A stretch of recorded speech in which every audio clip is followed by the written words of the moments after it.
நடந்து முடிந்த மக்களவைத் தேர்தலில் சீமான் தலைமையிலான நாம் தமிழர் கட்சி 8% அதிகமான வாக்குகளை பெற்று மாநில கட்சியாக உருவெடுத்துள்ளது. 2016 சட்டமன்ற தேர்தலில் என்ட்ரி கொடுத்த நாம் தமிழர் கட்சி வெறும் 8 வருடங்களில் இவ்வளவு பெரிய அந்தஸ்தை பெற்றிருப்பது உண்மையிலேயே சீமானின் எழுச்சி என்றே சொல்லலாம். தற்போதைய சூழலில் திமுக, அதிமுக, விசிக ஆகியவற்றுக்கு அடுத்ததாக தேர்தல் ஆணையத்தால் அங்கீகரிக்கப்பட்ட மாநில கட்சி என்ற அந்தஸ்தை நாம் தமிழர் கட்சி பெற்றுள்ளது.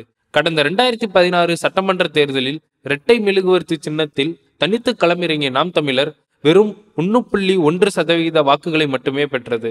தொடர்ந்து 2019 நாடாளுமன்ற தேர்தலில் கரும்பு விவசாயி சின்னத்தில் போட்டியிட்டு 3.8% வாக்குகளையும் 2021 சட்டமன்ற தேர்தலில் 6.8% வாக்குகளையும் பெற்றது. இவ்வாறு ஒவ்வொரு தேர்தலிலும் குறிப்பிடத்தக்க வளர்ச்சியை பெற்று வந்த நாம் தமிழர் கட்சிக்கு இந்த மக்களவைத் தேர்தல் கடும் சவால் நிறைந்ததாகவே இருந்தது. 2019, 2021 என 2 பொது தேர்தல்களிலும் கரும்பு விவசாயி சின்னத்தில் போட்டியிட்ட நாம் தமிழர் கட்சிக்கு இம்முறை அதே சின்னம் ஒதுக்கப்படாதது சர்ச்சையாக பேசப்பட்டது. காரணம் என்னவெனில் 2024 நாடாளுமன்ற தேர்தலுக்கான சின்னத்தை நாம் தமிழர் கட்சி தாமதமாக விண்ணப்பித்தது என்றும் அந்த சின்னம் வேறு கட்சிக்கு கொடுக்கப்பட்டு விட்டது என்றும் தேர்தல் ஆணையம் விளக்கமளித்தது. அதன்படி கரும்பு விவசாயி சின்னத்தை கர்நாடகாவைச் சேர்ந்த பாரதிய பிரஜா ஆகியதா என்ற கட்சிக்கு ஒதுக்கப்பட்டது. இதை எதிர்த்து அந்த கட்சியே 2022 தான் தொடங்கப்பட்டது. அது ஒரு லெட்டர் பேட் கட்சி என்று விமர்சித்தது நாதாக.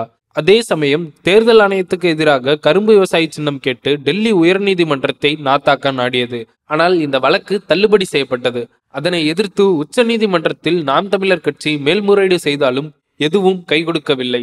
இதற்கிடையே கரும்பு விவசாயி சின்னத்தை வைத்தே வாக்கு சேகரிக்க ஆரம்பித்திருந்தனர் நாம் தமிழர் கட்சியினர். இந்த சூழலில் தேர்தல் நடைபெறுவதற்கு 20 நாட்களுக்கு முன்னர் தான் மைக் சின்னம் ஒதுக்கப்பட்டது.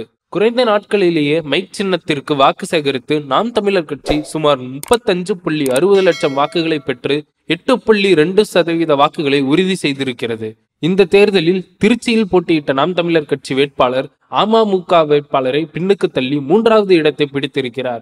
ஈரோட்டில் தமிழ் மாநில காங்கிரஸ் கட்சியை பின்னுக்கு தள்ளி 3வது இடம், கள்ளக்குறிச்சியில் பாமக வேட்பாளரை பின்னுக்கு தள்ளி 3வது இடம், கன்னியாகுமரி மற்றும் புதுச்சேரி ஆகிய 2 தொகுதிகளிலும் அதிமுகவையே பின்னுக்கு தள்ளி 3வது இடம் பிடித்துள்ளது நாதாக.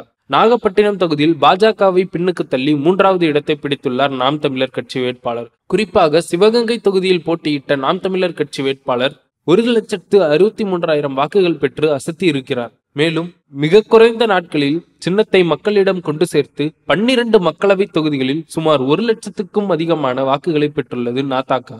ஒரு தொகுதியில் பதிவான மொத்த வாக்குகளில் 1/6 பங்கு வாக்குகளை பெற்றிருந்தால் மட்டுமே டெபாசிட் தொகை தேர்தல் ஆணையத்தால் திரும்ப வழங்கப்படும். குறைவான வாக்குகளை பெற்றிருந்தால் டெபாசிட் தொகை திரும்ப வழங்கப்படாது.